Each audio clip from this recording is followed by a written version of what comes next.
Chapter 1. Take Heed. One of my biggest lessons in life came from my father. I viewed him like a superhero, a god. He could do no wrong in my young eyes. He was infallible. At least that's what I thought, until one day when something unimaginable happened to my sister Wafia. One dark summer night, we were playing on the sidewalk along the arterial in Poughkeepsie, a product of the 1960s urban renewal designed so people could drive across town faster. The warm night made my sisters and me eager to get out of the mosque and play. Our parents had just concluded a religious meeting and were saying those goodbyes that usually turn into lengthy discussions. The kids were antsy, as usual. We were playing in their parking lot by the riverbank, only 30 or 40 yards away from where the adults had congregated. We'd been darting around the lawn and asphalt, playing tag and enjoying the freedom of summer, all lightning bugs and sweet, soft air. Wafia had been with us, but I don't recall her being actively involved in our game of tag. She always had a way of venturing off and doing her own thing, so it wasn't really unusual for us to not know what she was up to. It didn't seem that we'd been playing very long when Umi asked, "Where's Wafia?" We shrugged our shoulders and looked around. We'd been too caught up in the game to notice. Panic ensued, and a frantic Umi ran to the riverbed. Fear rushed over us all. Soon the whole congregation joined the search for Wafia. Umi yelled, "Wafia!" No response. As she tells it, Umi's heart stopped when she saw a man dressed in a suit emerge from the shadows of the creekside trees, carrying Wafia's lifeless body, blood dripping down his cufflinks onto his wrist. Someone had badly beaten her skull. Wafia moaned in pain. Word reached my father, Abi, that his daughter had been assaulted. He appeared dazed, out of control. The brothers looked to my father to instruct them as to what needed to be done. Up until that evening, no one in the Muslim community had experienced anything of this magnitude in the upstate area. The incident was made even worse by the fact that the brutal attack happened to the minister's daughter. Something had to be done. The person carrying Wafia told us that the perpetrator had fled when he and his friends approached the scene. He pointed in the direction where the guy had run. Some brothers ran off in pursuit. Meanwhile, Abi decided to take Wafia and Umi to the hospital. Umi was infuriated because she wanted Saeed to assist in catching the culprit. They began to argue on the ride to the hospital. "Saeed, you're not going to catch the guy who did this to our daughter?" "Zakia, right now I need to make sure you and the family are safe. I don't want anything else to happen to our family." I'll never forget the fear in my dad's voice. "What else can happen to us? We shouldn't be worried. He should be worried about us and what we're going to do to him. I can't believe you're not going to do anything. Let me out. I'll go look for him myself," Umi said. "Zakia, please calm down. We'll get him. Once we get him, we'll let the Lord decide what's going to happen to him." At that point, I knew Umi had little respect for Abi. She wanted a man who was going to take action and defend his family by any means. Umi was from the Nation of Islam, which didn't allow its members to be victimized. As a child sitting in the back seat, I listened to the argument unfold and watched helplessly as my sister Wafia writhed in pain. I thought she was about to die. I looked at her bloody, smashed skull, oozing and fractured, thinking I'd never play with her again. Across from me, my sister Wahida stared at me with wide, tear-filled eyes. She looked lost, desperate. Because my father had shied away from catching a perpetrator, the family felt vulnerable and unprotected. When Wafia was released from the hospital with several stitches in her skull, she lived in constant fear. She couldn't sleep because she felt the man who had assaulted her would come back and kill her. Wahida became so frightened by Wafia's behavior that she adopted the same belief. Abi never comforted my sisters or reassured them that an attack would never happen again. He never swore in his life that Wafia would be safe as long as he was around.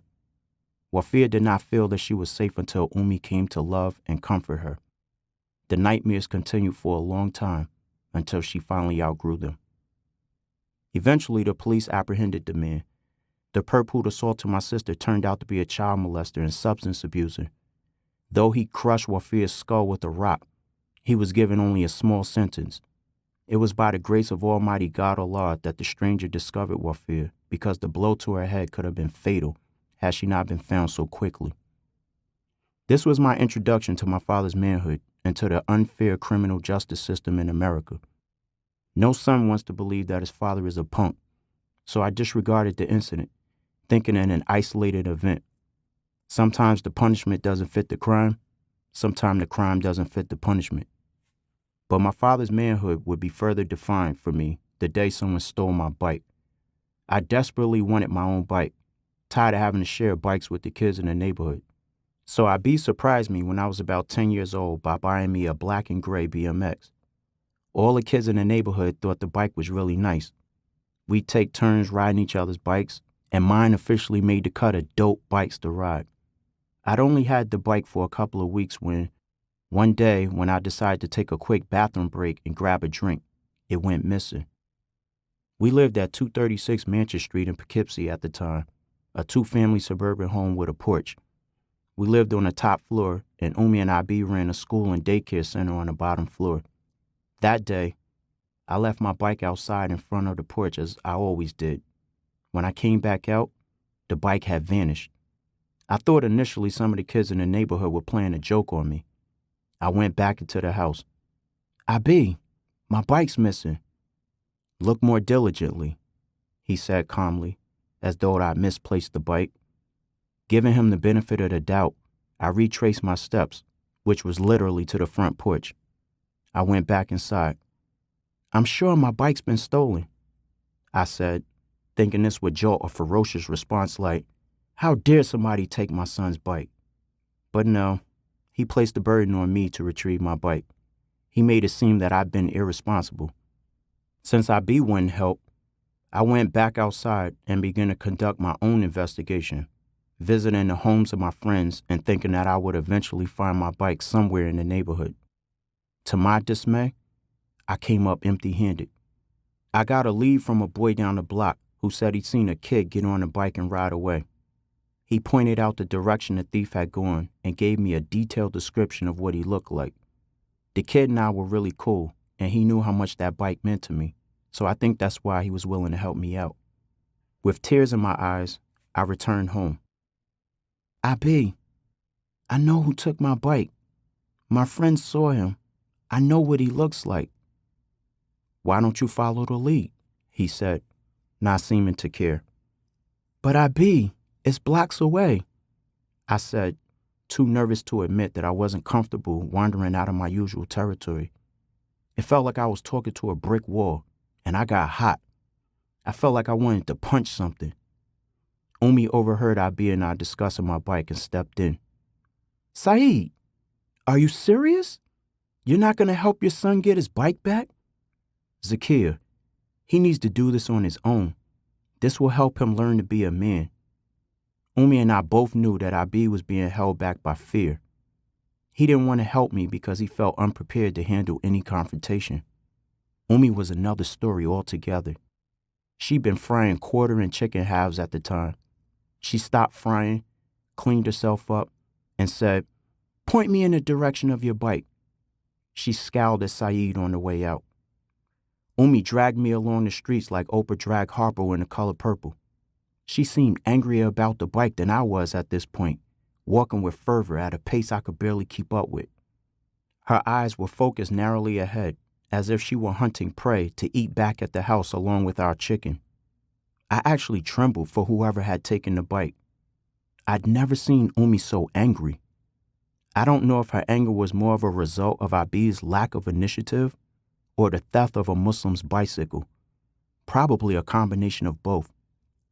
We arrived at the house where the suspected thief lived. Umi banged on the door like she was the popo. A gentleman came to the door, startled. "Can I help you?" He sounded a little aggressive. "Yes, you sure can. I received information that your son stole my son's bike." "Hey, lady, where you get off coming here banging on my door accusing my son of being a thief?" Umi's voice was loud enough for the whole neighborhood to hear, and I could see that the kid's father was a little afraid of her, despite his best efforts to remain firm. "Look here," Umi went on. "I better not find out your son took my boy's bike. If I do find out he has my boy's bike, there is going to be holy hell on this block. I will come back and whoop you and your son's ass." "Lady, listen, I don't want no trouble." "Okay, if you don't want no trouble, go get your son so we could get to the bottom of this." The man went and got his son and brought him to the door, looking confident that we made a big mistake. The boy must have heard all the commotion because he looked as if he soiled his pants on the way to the door. "Look here, son. Let this lady know that you don't have her son's bike so we could get on with our day." The boy was silent.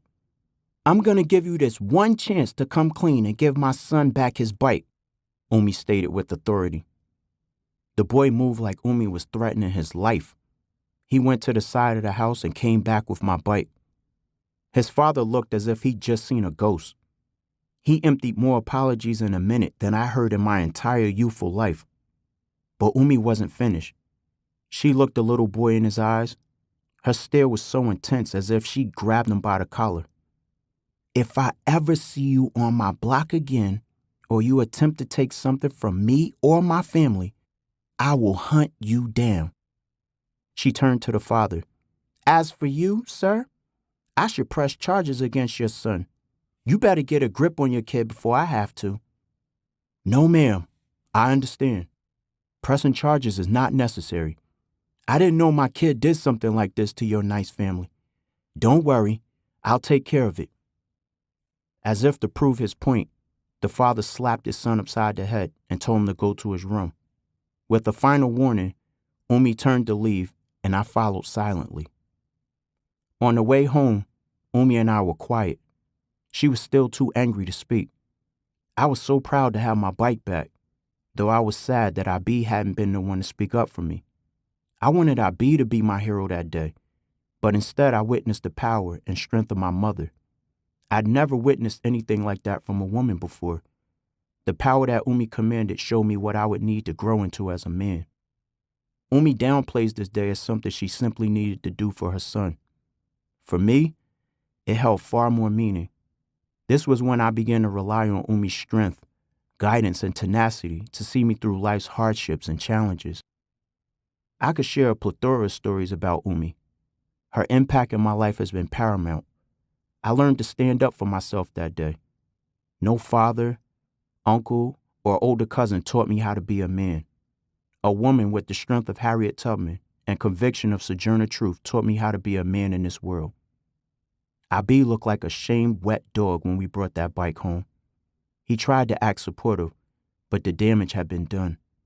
His silence was stronger than any words of encouragement he could offer. At a very young age, I knew I needed to choose what kind of man I was going to be. Although Abi was brilliant and great with people, he was also perceived as being soft. I never wanted that stigma attached to me. As I grew up, I worked hard against all opposition to identify myself as a fighter, a warrior. It didn't matter who or what the obstacle was. I wanted to give my best towards the fight. I would not back down. Abi had dropped the ball so many times, and I couldn't let my life be affected by his legacy. For a time, we had a pretty peaceful, almost idyllic life at our home in Poughkeepsie. My parents were opposed to the school system, so they chose to homeschool us. They opened a combination school and daycare center called the Mind Garden. At the Mind Garden, I received a level of education far beyond public school curriculums or expectations. I would test 3 and 4 levels above my grade and pass with flying colors. The same was true of my siblings. Then things began to go awry. My beautiful sister Hanan was born in November of 1980. One night, we were visiting the home of a good friend, and the adults were deep in conversation, covering everything from family to politics and religion. The night grew so long that my parents decided not to drive home, compelled by their friend's invitation to stay the night. In the middle of the night, Hanan, who'd been sleeping peacefully beside my mother, began to gasp for air. My mother awoke frantically and watched in horror as her baby turned blue. Umi panicked. She summoned for my father, and they drove my baby sister to the nearest hospital, where she was pronounced dead on arrival. Sudden infant death syndrome. Our family came loose at the ends. The family I once knew would never be the same again. My father, unable to cope with the loss, enlisted in the Air Force. Umi was at the brink of a nervous breakdown. Since she was unable to operate the family business without her husband, my sisters and I began attending public school. The culture shock rocked me to my core. Students did not listen to instructors. Instructors played favorites with the students. The entire disorganized day felt like being in a zoo, and the work we did was way too easy for me. I didn't understand why we had to attend this place. Months went by, and I began to assimilate the behaviors of my peers. I was never a follower, nor did I desire to be, but I did feel a need to be socially accepted. Being in public school provided me the opportunity to meet so many children who I didn't even know lived in the area. My family had sheltered us so much that we didn't even know the kids who lived in our neighborhood. For the most part, this was a good thing. These children behaved horribly and had very little guidance or supervision.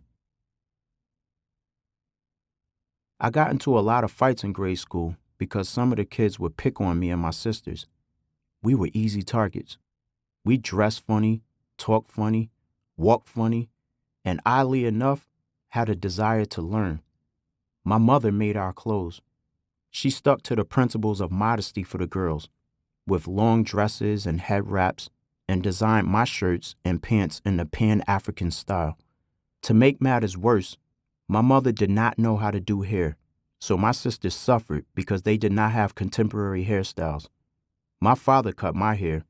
Enough said. What made grade school even worse was the fact that my parents' relationship became extremely unstable. My father moved us about 3 or 4 times. We lived in Lake George for a couple of years, Virginia for a year, and back to Poughkeepsie. As a result, we weren't able to make steady friends for a couple of years. We never did find out why we had to move so much during this time. Lake George was the worst for me because we were the only children of color in the entire district. I couldn't understand why our parents were putting us through such pain. My sister Hania, my parents' rebound child, arrived only a year after we lost Hanan. I believe my parents never got over the loss of Hanan. It wasn't something that we spoke of often, but even as a child, I could sense the tension between my parents. They did not argue or discuss personal matters in front of us. This was always done in private. Hania came along, and it seemed that my parents just couldn't get it right. I'm 8 years older than Hania, so I remember a lot more than she does about our parents' separation. She was 6 when the turbulence hit its apex. Arguments began to ensue, and it appeared that my mother had lost all respect for the man who had once been the love of her life. The worst argument occurred one sunny weekend in our suburban home. Umi sat sewing in the kitchen while my dad badgered her about her self-defense classes. I won't allow my wife to take classes with a male instructor. You've got to stop going to the karate center. Ha! He's married, Saeed. Happily married. I enjoy my karate classes, and I'll go if I want to, Umi said. He may be married, but rumor is he fools around all the time. I will not be made a fool, Abi said. My father was probably suspicious because the instructor at the dojo where my mother took karate was a handsome fella named Darryl Brown. My father was also not used to his woman refusing to do something that he told her to do. In his anger, he began to poke at my mother with her sewing needles, telling her to defend herself since she was learning self-defense. She pleaded for him to stop. He refused, so she attempted to defend herself and became a little more aggressive. Saeed, stop poking me. I ran into the kitchen when I heard this and found my father punching my mother repeatedly in the face. Hania had been in the kitchen the whole time. She hid in one of the cabinets. I immediately grabbed my father, who easily overpowered me. Stop! Abi, stop! I begged. I lost so much respect for my father in this moment. We all did, and I think he knew it. This was the last day my father and mother would ever be together. For my mother, This brutal treatment echoed the way her own mother died. She did not want to repeat the cycle, nor did she want her own children to learn patterns of abuse. I could not understand for the life of me why my dad would stoop so low as to treat his wife this way. This was not a demonstration of love, but one of control. Neither was it a way for a community's minister to treat his wife.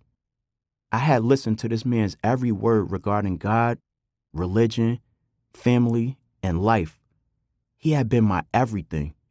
I wanted to love everything about him. I had hoped he would be my example of how to be a man, but I knew this was something I would never be. I loved my mother and sisters too much to allow them to be abused. My dad had tried to resolve the situation by telling me how wrong he was and how he would never do it again. But we all knew there would never be a chance for him to do it again.